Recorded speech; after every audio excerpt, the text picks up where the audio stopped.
Hello friends, welcome to Times career.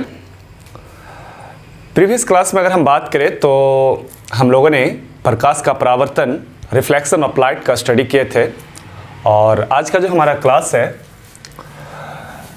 Lecture number 3, इसमें हम लोग स्टडी करेंगे refraction of light, refraction of light. Refraction को हिंदी में कहा जाता है प्रकाश का अपवर्तन, प्रकाश का अपवर्तन। देखो यहाँ पर मैं आप लोगों को बता देना चाहता हूँ कि कंफ्यूज नहीं होना चाहिए है। इससे पहले जो लेक्चर नंबर 2 में हम लोगों ने स्टडी किया था वहाँ रिफ्लेक्शन था, परावर्तन था, और यहाँ पर है रिफ्रैक्शन ऑफ लाइट, प्रकाश का अपवर्तन। ठीक है, कई बार क्या होता है कि कंफ्यूज हो जाते हैं हम लोग। ठीक है, तो परावर्तन और अपवर्तन में क्या अंतर है? परावर्तन का मतलब होता है लौटना और अपवर्तन का मतलब होता है प्रवेश करना, चले जाना। ठीक है, जब लाइट यानी रे ऑफ लाइट, प्रकाश की किरण एक मीडियम से दूसरे मीडियम में प्रवेश करती है, जब रे ऑफ लाइट एक मीडियम से दूसरे मीडियम में। चलिए डायग्राम के माध्यम से हम लोग समझते हैं यहाँ पर। और ज़्यादा मान लो कि ये सरफेस है और ये दो मीडियम को सेपरेट करता है। ऊपर मान लो कि एयर है और नीचे जो है वो वाटर है। सपोज डेट मान लीजिए ऊपर हवा है और नीचे क्या है, पानी है। दो मीडियम है और ये सरफेस है। ठीक है, और ये सरफेस क्या करता है, सतह क्या कर रहा है कि दो मीडियम को सेपरेट कर रहा है, अलग अलग कर रहा है। अच्छा एक चीज़ और, इसे मीडियम 1 मान लेते हैं, ज़्यादा बेटर होगा। मीडियम मतलब मान लेते हैं ऊपर वाली सरफेस को और नीचे वाली सरफेस को मीडियम 2 मान लेते हैं। ठीक है, एयर को मीडियम 1 और वाटर को मीडियम 2 मान लेते हैं। अच्छा एक बात और है कि एयर की जगह कोई भी मीडियम हो सकता है और वाटर पानी की जगह भी कोई भी मीडियम हो सकता है।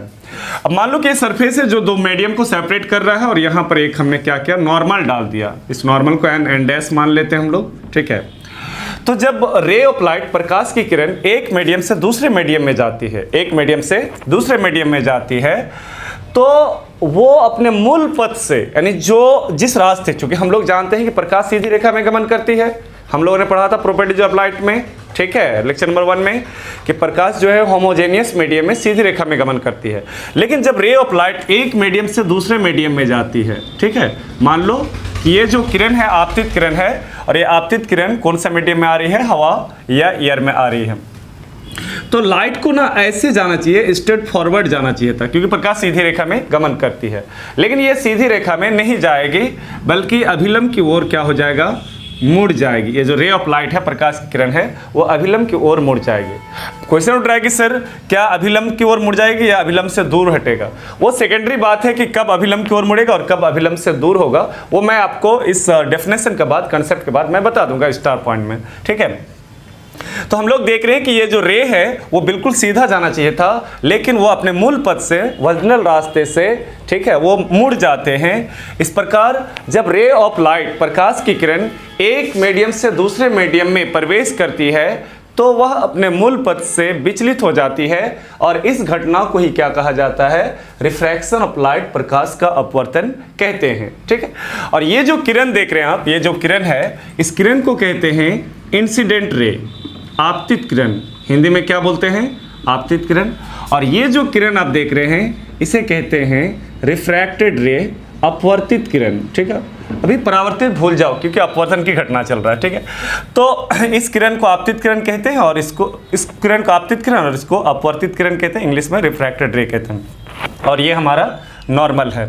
आपतित किरण और नॉर्मल के बीच का जो कोण है उस कोण को आपतन कोण कहते हैं, और अपवर्तित किरण और अभिलंब के बीच का जो कोण है उस कोण को क्या बोलते हैं, अपवर्तन कोण कहते हैं। ठीक है, एंगल ऑफ रिफ्रैक्शन कहा जाता है। तो ये डेफिनेशन क्लियर है बिल्कुल पूरी तरह से। ठीक है, और आप उसके बाद अगर डेफिनेशन आपको पूछता है तो डेफिनेशन लिखने के बाद ये डायग्राम को आप दिखा सकते हैं। एक बार सुन लीजिए, याद हो जाएगा। ठीक है, अब बाद में लिख लीजिएगा, वीडियो को पॉज करके। ठीक है, लिख लीजिएगा कि जब रे ऑफ लाइट, प्रकाश की किरण एक मीडियम से दूसरे मीडियम में प्रवेश करती है तो वह अपने मूल पथ से विचलित हो जाती है और इस घटना को ही क्या कहा जाता है, रिफ्रैक्शन ऑफ लाइट कहा जाता है। ठीक है, अब है कि यहाँ पर छोटी छोटी बातें हैं जो हम लोग क्लियर करेंगे। पहला जो हम लोग यहाँ पर स्टार पॉइंट लिखेंगे, ये लिखेंगे कि रिफ्रैक्शन ऑफ लाइट, प्रकाश की जो अपवर्तन की जो घटना है, इसके लिए मिनिमम 2 मीडियम की आवश्यकता होती है। अब क्वेश्चन उठ रहा है कि सर एक मीडियम हो, तो एक मीडियम में जो है अपवर्तन की घटना नहीं घटेगा, यानी मिनिमम मीडियम 2 होना चाहिए। उससे ज़्यादा इन्फिनाइट हो सकता है, सब में घट सकता है, लेकिन मिनिमम 2 मीडियम की आवश्यकता है। दूसरा स्टार पॉइंट ये है, आप इस बात को लिख सकते हैं पहला स्टार में, मैं बोल देता हूं कि प्रकाश का अपवर्तन के लिए या प्रकाश का अपवर्तन की घटना के लिए मिनिमम 2 मीडियम की आवश्यकता होती है। दूसरा स्टार में हम लोग ये लिख सकते हैं कि अगर मान लो कि आपतित किरण मतलब कि नॉर्मल हो, नॉर्मल मतलब कि अभिलंब की ओर एकदम बिल्कुल परपेंडिकुलर डायरेक्शन में हो, इस डायरेक्शन में अगर आपतित किरण आए तो अपवर्तित किरण क्या होगा, सीधा निकल जाएगा। और ऐसा सिचुएशन में जो आपतन कोण और अपवर्तन कोण का मान है, दोनों का मान कितना डिग्री हो जाएगा, 0 डिग्री हो जाएगा। क्या हो जाएगा, 0 डिग्री। ना तो आपतन कोण बनेगा और ना तो अपवर्तन कोण बनेगा, ये भी आपको याद रखना है। तीसरा पॉइंट जो काफ़ी इंपॉर्टेंट है कि जब रे ऑफ लाइट एक मीडियम से दूसरे मीडियम में जाती है, यानी एक मीडियम से दूसरे मीडियम में जाती है, तो प्रकाश की चाल, स्पीड ऑफ लाइट चेंज हो जाती है, बदल जाती है।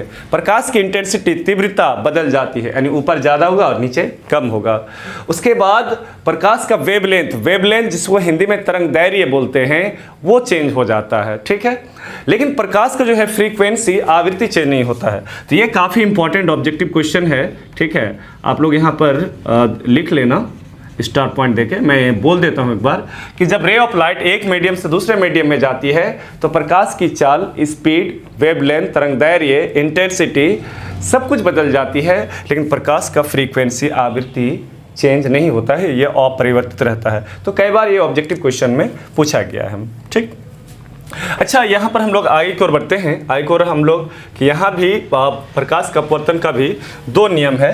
तो आप लोग नेक्स्ट जो है इसको नीचे टॉपिक लगा सकते हैं, laws of refraction of light, प्रकाश के अपवर्तन का नियम। डायरेक्ट मैं लॉज लिख दिया हूँ। पहला नियम ये है कि आपतित किरण, अपवर्तित किरण एवं अभिलंब तीनों सरफेस के एक ही बिंदु में होते हैं। अब क्वेश्चन उठ रहा है कि सर सरफेस के एक बिंदु मतलब नहीं समझ रहे हैं। देखो, जिस बिंदु पर आपतित किरण आएगी ना, उसी बिंदु से अपवर्तित किरण निकलेगा और उसी बिंदु से नॉर्मल होगा। अब ऐसा नहीं कि आपतित किरण ऐसे आया, ठीक है, और अपवर्तित किरण बोल रहा है कि नहीं हम यहाँ से नहीं जाएंगे, हम यहाँ से जाएंगे, तो ऐसा नहीं होता है। तो कहने का मतलब है कि आपतित किरण, अपवर्तित किरण एवं अभिलंब तीनों सरफेस के एक ही बिंदु में होते हैं। आई होप ये बात आप लोग को याद हो गया। दूसरा जो इसका नियम है वो काफ़ी इंपॉर्टेंट है। देखो, प्रकाश में 7 रंग होते हैं और ये बात सर्वप्रथम साइंटिस्ट न्यूटन ने 1666 ईस्वी में बताया था कि प्रकाश जो श्वेत रंग होता है वो 7 रंगों से मिलकर बना होता है, जो आप लोग 10th में पढ़े हैं, और जिसे इंग्लिश में विबग्योर एक कोड वर्ड होता है, रेड, वायलेट, इस तरह का, ठीक है, विबग्योर द्वारा डिनोट किया जाता है। मैं बता दूंगा आप लोग को प्रकाश का वर्ण विक्षेपण में। तो प्रकाश के किसी विशेष रंग के लिए ध्यान दो, दूसरा पॉइंट काफ़ी इंपॉर्टेंट है और बार बार पूछता भी है, ठीक है। जो अपवर्तन का जो हम लोग नियम पढ़ रहे हैं, पहला पॉइंट तो बहुत इजी है कि आपतित किरण, अपवर्तित किरण एवं अभिलंब तीनों सरफेस के एक ही बिंदु में होते हैं। लेकिन इसका जो दूसरा पॉइंट है वो काफ़ी इंपॉर्टेंट है, आप लोग ध्यान से सुनो, उसके बाद में लिखना। प्रकाश के किसी विशेष रंग के लिए तो कितने रंग होते हैं, 7 रंग होते हैं। प्रकाश के किसी विशेष रंग के लिए आपतन कोण, तो आपतन कोण कौन है भाई, आई, आपतन कोण की जिया जिसे साइन आई बोलते हैं, एवं अपवर्तन कोण की जिया का अनुपात एक नियतांक यानी कांस्टेंट होता है, जिसे पहले माध्यम की अपेक्षा दूसरे माध्यम का अपवर्तनांक कहा जाता है, ठीक है।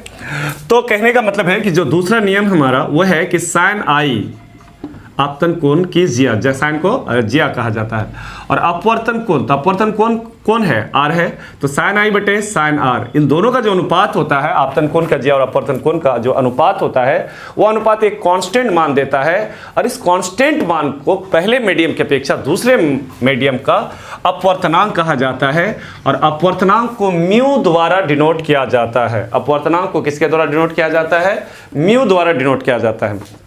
लेकिन बात यहीं तक खत्म नहीं होती है, ठीक है, बात थोड़ा सा और आगे जाएगा। अब क्या आगे जाएगा, ध्यान से देखो और समझो। अब है कि लाइट किस मीडियम से किस मीडियम में जा रही है, तो आप कहेंगे कि सर लाइट तो एयर से किस में जा रही है, वाटर में जा रही है। बिल्कुल सही है। कि लाइट एयर से किस में प्रवेश कर रही है, वाटर में, यानी पानी में, हवा से पानी में प्रवेश कर रही है। तो एयर को कौन सा मीडियम माने हम लोग, 1 माने हैं, और वाटर को कौन सा मीडियम माने हैं, 2 माने हैं। तो यहां पर ध्यान दो, बहुत सारे बच्चे क्या करते हैं, यही सब छोटी छोटी बातों को इग्नोर कर देते हैं। जैसे 10th में बहुत सारे बच्चे क्या करते हैं, इसको ध्यान से नहीं देखते हैं, बस म्यू तक ही रह जाते हैं, जिसके कारण उसका कई क्वेश्चन जो है आगे चलकर सॉल्व नहीं होता है, या कंसेप्ट क्लियर ना होने के कारण वो सही नहीं मतलब कि बना पाते हैं या सॉल्व नहीं कर पाते हैं। तो मेरे ख्याल से मुझे लगता है कि 5 मिनट लगेगा एक्स्ट्रा, कोई बात नहीं, लेकिन इस टर्म को अच्छा से आप लोग सीखिए। तो लाइट जब जिस मीडियम से जाती है तो उसको इधर लिखना होगा, ठीक है, लेफ्ट साइड लिखना होगा। अच्छा, कई जगह जो ऊपर भी लिखता है नीचे भी लिखता है, तो कोई दिक्कत नहीं है, चलो मैं ऊपर ही लिखता हूं। तो 1 और जिसमें प्रवेश कर रही है उसको राइट साइड नीचे लिखना चाहिए, ठीक है। इसका मतलब है कि लाइट 1 से, मीडियम 1 से किस में प्रवेश कर रही है, 2 में प्रवेश कर रही है। अब यहां पर एक क्वेश्चन उठ रहा है कि सर अगर 2 से अगर 1 में प्रवेश करता, तो मान लीजिए कि अगर लाइट वाटर से होते हुए अगर हवा में जाती तो फिर यहाँ 2 हो जाता और 2 की जगह क्या हो जाता, 1 हो जाता। ये मैं बता दूंगा और बहुत सारे एग्जाम्पल्स देंगे तो आप क्लियर हो जाएगा, ठीक है। अब है कि साइन आई बटे साइन आर, ठीक है। और देखो मैंने क्या बताया नियम में कि जैसे पहले मीडियम की अपेक्षा, यानी फर्स्ट मीडियम के रिस्पेक्ट में सेकेंड मीडियम का अपवर्तनांक कहा जाता है, तो μ2 को ऊपर लिखा जाता है और μ1 को नीचे। जिसके रिस्पेक्ट में होता है वो हमेशा नीचे होता है। जैसे dy/dt, आप लोग dc पढ़े होंगे, ठीक है, और इंटीग्रेशन पढ़े होंगे, तो dy/dt यानी y का डिफरेंशिएट हो रहा है किसके सापेक्ष, t के सापेक्ष। तो उसी प्रकार यहाँ पर अपवर्तनांक μ2 का है किसके सापेक्ष, μ1 के सापेक्ष है, ठीक है। इस नियम को जो है इसे स्नेल्स लॉ के नाम से भी जाना जाता है, स्नेल्स लॉ के नाम से भी जाना जाता है। तो ओवरऑल देखा जाए तो जो दूसरा पॉइंट है वो काफी इंपॉर्टेंट है। इंपॉर्टेंट इसीलिए है कि इसे स्नेल्स लॉ के नाम से भी जाना जाता है। यहाँ पर अपवर्तनांक का डेफिनेशन भी आता है, स्नेल का फॉर्मूला भी आता है, और प्रकाश का जो अपवर्तन है उसका नियम तो है ही, लेकिन उस नियम में फिर 2 क्वेश्चन निकल जाता है। पहला क्वेश्चन निकलता है कि स्नेल का नियम किसे कहते हैं, तो आपको दूसरा पॉइंट पूरा लिखना होगा, ठीक है। या फिर अपवर्तनांक किसे कहते हैं, तो दूसरा पॉइंट पूरा लिखना होगा। एक बार ध्यान से फिर से सुनिए, मुझे लगता है कि आप लोग को इस बार पूरा 100% याद हो जाएगा। प्रकाश के किसी विशेष रंग के लिए, प्रकाश के किसी विशेष रंग के लिए आपतन कोण कौन है, आई, ठीक है, एंगल ऑफ इंसिडेंस। आपतन कोण की जिया यानी साइन आई एवं अपवर्तन कोण की जिया साइन आर का अनुपात एक कांस्टेंट होता है, एक नियत होता है, नियतांक होता है, जिसे पहले मीडियम की अपेक्षा दूसरे मीडियम का अपवर्तनांक कहते हैं, ठीक है। तो अपवर्तनांक सिंबल म्यू होता है। यहाँ पर है कि लाइट 1 से किस में आ रही है, 2 में आ रही है, तो μ2 ऊपर चला जाएगा और μ1 क्या हो जाएगा, नीचे आ जाएगा। और इस नियम को स्नेल्स लॉ के नाम से जाना जाता है। पहले मीडियम की अपेक्षा दूसरे मीडियम का अपवर्तनांक भी कहते हैं और इसे स्नेल्स लॉ के नाम से भी जाना जाता है, ठीक है। और ये फॉर्मूला काफ़ी इंपॉर्टेंट है, ये बार बार यूज़ होगा आगे चलकर, ठीक है, तो आप लोग को ये नहीं होना है। दूसरा इंपॉर्टेंट बात है कि सेकेंड लॉ जो है वो काफ़ी इंपॉर्टेंट है, इसको आप लोग अच्छी तरह से नोट कर लो। 1-2 बार, मेरे ख्याल से 1-2 बार सुन लीजिएगा तो आपको कलम चलाने की भी आवश्यकता नहीं है, सब याद हो जाएगा, ठीक है। ध्यान से सुनना है, देखना है, पढ़ना है, आगे बढ़ना है। तो ये सारी बात क्लियर हो गया है। अब हम लोग आगे की ओर बढ़ेंगे, बिल्कुल रुकने वाले नहीं हैं। तो सबसे पहले हम लोग प्रकाश का अपवर्तन को जाने, परिभाषा जाने, उसके बाद हम लोग डायग्राम को देखें, डायग्राम से रिलेटेड बहुत सारे कंसेप्ट को क्लियर किए। उसके बाद हम लोग छोटी छोटी बात को देखें कि प्रकाश के अपवर्तन के लिए मिनिमम 2 मीडियम की आवश्यकता होती है।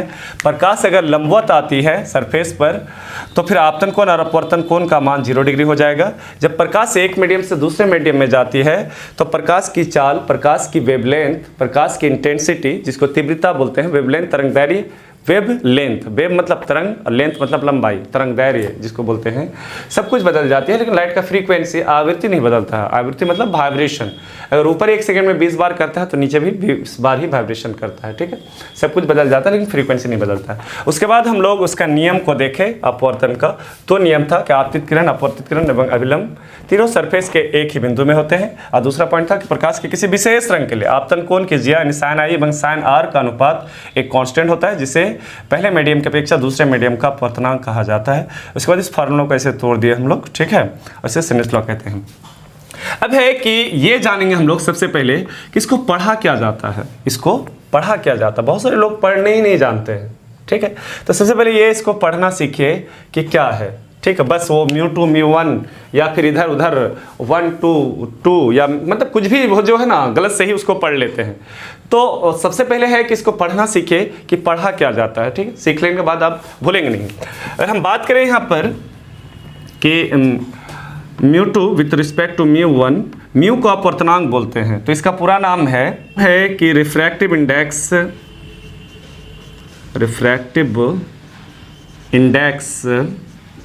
ऑफ मीडियम 2, मीडियम 2 है, ये 2 लिखा हूँ मैं, medium 2 with respect to medium 1, ठीक है। ये इसका पूरा नाम है। इसको एक्चुअल में अगर आप पढ़ेंगे तो ये पूरा नाम है कि refractive index of medium 2 with respect to medium 1, ठीक है। पूरा नाम यहाँ से यहाँ तक लिखा हूँ मैं। इसको हिंदी में कहा जाता है कि माध्यम 1 के सापेक्ष माध्यम 2 का, रिफ्रैक्टिव इंडेक्स को हिंदी में अपवर्तनांक कहते हैं, 2 का अपवर्तनांक, माध्यम 2 का अपवर्तनांक, ये इसका पूरा नाम है, ठीक है। तो मेरे ख्याल से इसको नोट कर लिया जाए स्टार पॉइंट देके। इसको आज के बाद गलत नहीं पढ़िएगा, क्योंकि जब गलत पढ़ते हैं तो ऑटोमेटिकली बहुत ख़राब लगता है। सबसे पहली बात है कि क्या है वो कंसेप्ट, क्या कहना चाहता है वो सेकेंडरी मैटर है। मैटर फर्स्ट ये है कि आप सबसे पहले पढ़ना सीखिए, ठीक है। उसको जानिए वो कहना क्या चाहता है, बाद में तब याद कीजिएगा, वो ऑटोमेटिकली याद हो जाएगा। बार बार पढ़ने से, बोलने से, देखने से, सुनने से ऑटोमेटिकली क्या हो जाता है, वो याद हो जाता है। तो इसको क्या पढ़िएगा, refractive index of medium 2 with respect to medium 1, medium यहाँ शॉर्ट में मैं लिखा हूँ। हिंदी में कहा जाता है माध्यम 1 के सापेक्ष माध्यम 2 का अपवर्तनांक। और इसी को हम लोग कैसे क्या लिख सकते हैं, μ2 बटे μ1 लिख सकते हैं। आपको मैं बता देना चाहता हूँ कि इसको जो है 2020 में ऑब्जेक्टिव में पूछ दिया गया कि इसको कैसे लिख सकते हैं, μ2 बटे μ1 या μ1 बटे μ2 या μ1 गुना μ2, या मतलब भाग में, गुना में, प्लस में, माइनस में। इसका सही जो होगा वो μ2 बटे क्या हो जाएगा, μ1 होगा। अच्छा, इसी तरह से मैं 1-2 एग्जाम्पल और ले लेता हूँ, आप लोग बस इसको जो है ना सही से, जैसे मान लो यहाँ पर W मतलब वाटर है और यहाँ पर हम ग्लास लगा दिए, ग्लास मतलब कांच होता है। तो आप इसे क्या पढ़ेंगे, तो अगर इसे आप सही अगर पढ़ेंगे इस टर्म को, तो रिफ्रैक्टिव इंडेक्स, शॉर्ट में रिफ्रैक्टिव इंडेक्स को RI कहा जाता है, रिफ्रैक्टिव इंडेक्स ऑफ ग्लास मतलब कांच होता है, और विद रिस्पेक्ट को WR कहा जाता है, विद रिस्पेक्ट टू, ठीक है। और मीडियम 1 के जगह, अगर मीडियम 1 के जगह यहाँ पर W है, और W मतलब क्या होता है, वाटर होता है, ठीक है। तो इसका मतलब है कि लाइट वाटर से, पानी से होते हुए किस में जा रही है, ग्लास में जा रही है, यानी कांच में जा रही है। Refractive index of glass with respect to water, पानी के सापेक्ष कांच का अपवर्तनांक, ठीक है। अच्छा, इसको कैसे लिखेंगे, तो μg ऊपर हो जाएगा और μw क्या हो जाएगा, नीचे हो जाएगा, ठीक है। इसका मतलब है कि प्रकाश जो है वो वाटर से होते हुए ग्लास में जा रही है। अच्छा, एक बात और मैं लिख देता हूँ, इस बार आप लोग इसको सही से आप लोग पढ़िए, कमेंट बॉक्स केगा, मैं आप लोग का कमेंट देखूंगा कि इसको आप लोग क्या पढ़ेंगे। मान लीजिए कि यहाँ ग्लास है, ग्लास मतलब कांच, और यहाँ डायमंड है, तो इसको आप ना लिखिए क्या पढ़ेंगे इसको, तब मैं समझूंगा कि आप सीख चुके हैं। मैं 2 बताया हूँ यहाँ पर। अच्छा, मान लो कि यहाँ पर एयर है और यहाँ पर वाटर है,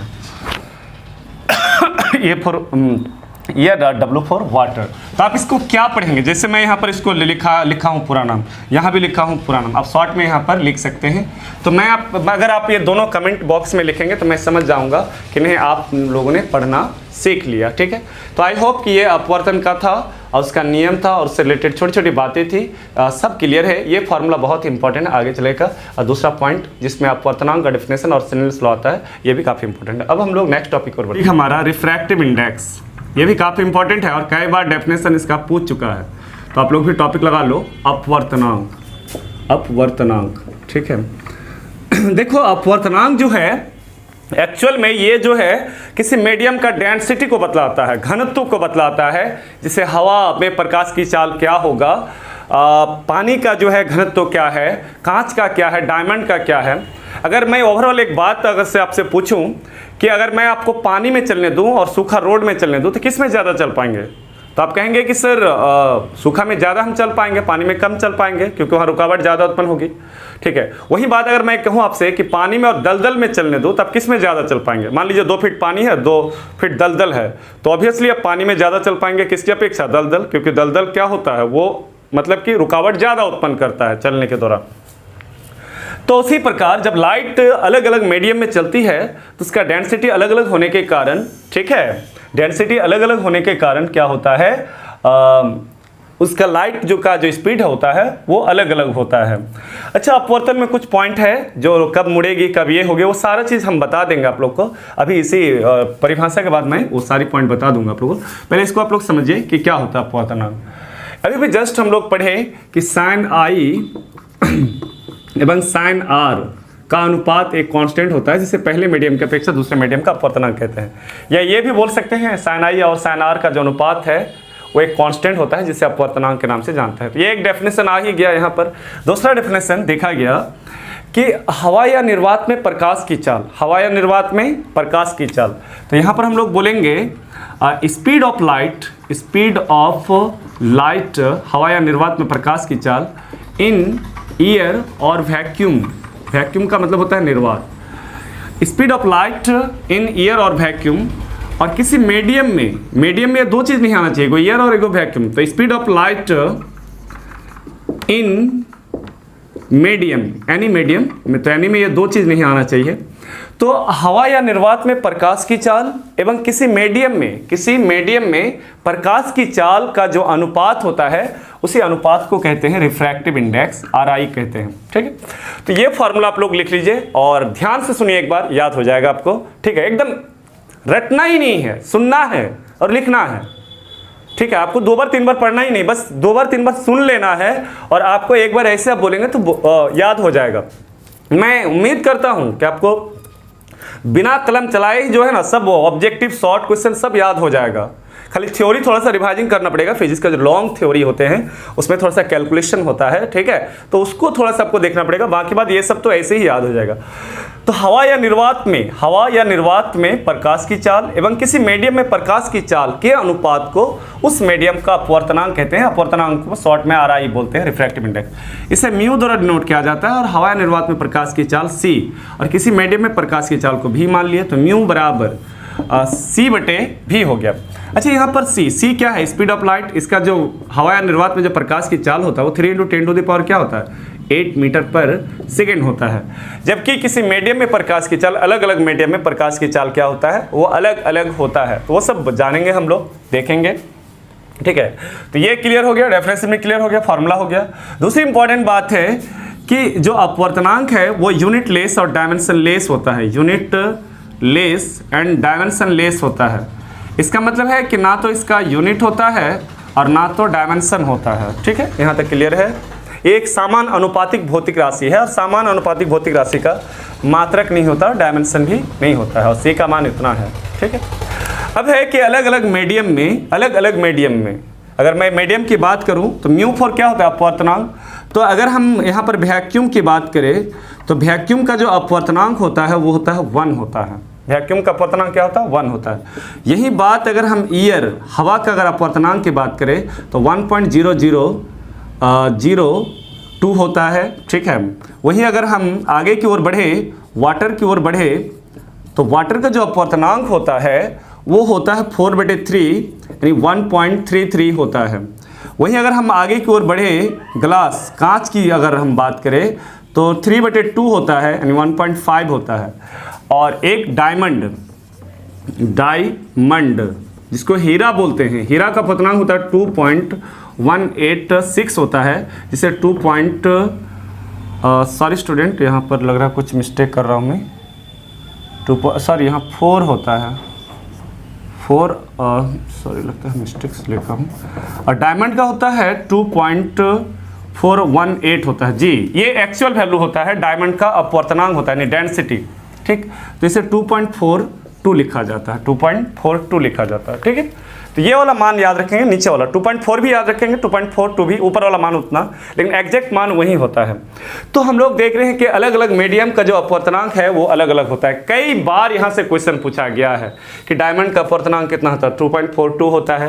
वैक्यूम का कितना होता है, 1। ईयर, देखो ईयर और वैक्यूम का जो है लगभग सेम, इसको ना अप्रोक्सीमेटली 1 ही माना जाता है, इसको अप्रोक्सीमेटली क्या माना जाता है, 1 ही माना जाता है, ठीक है। वाटर का जो अपवर्तनांक होता है μ4 क्या होता है, अपवर्तनांक यानी रिफ्रैक्टिव इंडेक्स अपवर्तनांक होता है, इसका होता है 4/3 1.33 होता है। और म्यू ग्लास यानी कांच का जो अपवर्तनांक होता है वो 3/2 1.5 होता है, ठीक है। तो ये मान आपको लिख लेना है। बाकी बात ये यूनिट और डायमेंशन लेस होता है। यहाँ डेफिनेशन में एक बार बोल चुका हूँ कि हवा या निर्वात में प्रकाश की चाल एवं किसी मीडियम में प्रकाश की चाल के अनुपात को क्या बोलते हैं, अपवर्तनांक बोलते हैं, ठीक है। अब है कि जब मीडियम का अपवर्तनांक अलग अलग होगा तो प्रकाश की चाल भी क्या होगा, अलग अलग होगा। तो यहाँ पर आपको बस सुन लेना है थोड़ा सा, सबसे ज़्यादा प्रकाश की जो चाल होता है वो निर्वात में होता है, वैक्यूम में होता है।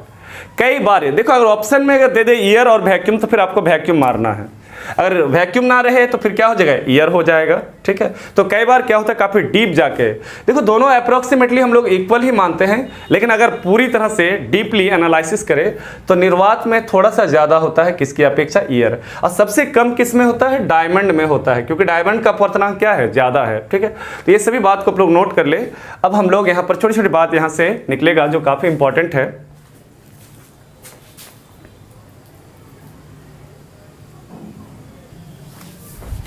चलो, तो मैं यहाँ पर जो है सेलेनियस लॉ और अपवर्तनांक से रिलेटेड 2-4 काफ़ी इंपॉर्टेंट ऑब्जेक्टिव निकलता है, मैं उसको क्लियर करता हूँ, फिर आगे और बढ़ूंगा। यहाँ पर आप लोग ट्रिपल स्टार लगा दो, जो काफ़ी इंपॉर्टेंट है, ठीक है। पहली बात है कि अपवर्तनांक और प्रकाश की जो चाल होता है वो इन्वर्सली प्रोपोर्शनल होता है, जिसे व्युत्क्रमानुपाती कहते हैं। अब ये वर्ड आता है कि सर इन्वर्सली प्रोपोर्शनल, जिसे व्युत्क्रमानुपाती कहते हैं। एक समानुपाती होता है और एक क्या होता है, व्युत्क्रमानुपाती।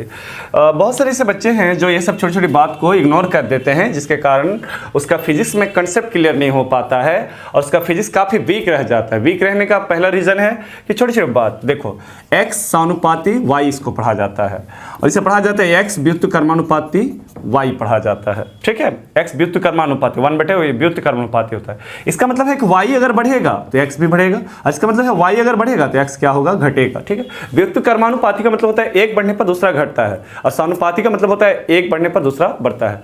तो समानुपाती को प्रोपोर्शनलिटी कहते हैं और व्युत्क्रमानुपाती को इन्वर्सली प्रोपोर्शनलिटी बोलते हैं, ठीक है। तो ये सब छोटी छोटी बात है। तो पहला ये है कि ये जो म्यू है वो क्या है, अपवर्तनांक है, ठीक है, और भी जो है क्या, वो प्रकाश की चाल है। तो ये दोनों एक दूसरे का इन्वर्सली प्रोपोर्शनल होता है, व्युत्क्रमानुपाती होता है। इसका मतलब ये है कि अगर अपवर्तनांक बढ़ता है तो प्रकाश की चाल क्या होगा, घटेगा या बढ़ेगा, घटेगा। इन्वर्सली प्रोपोर्शनल मतलब क्या होता है, एक बढ़ने पर दूसरा घटेगा।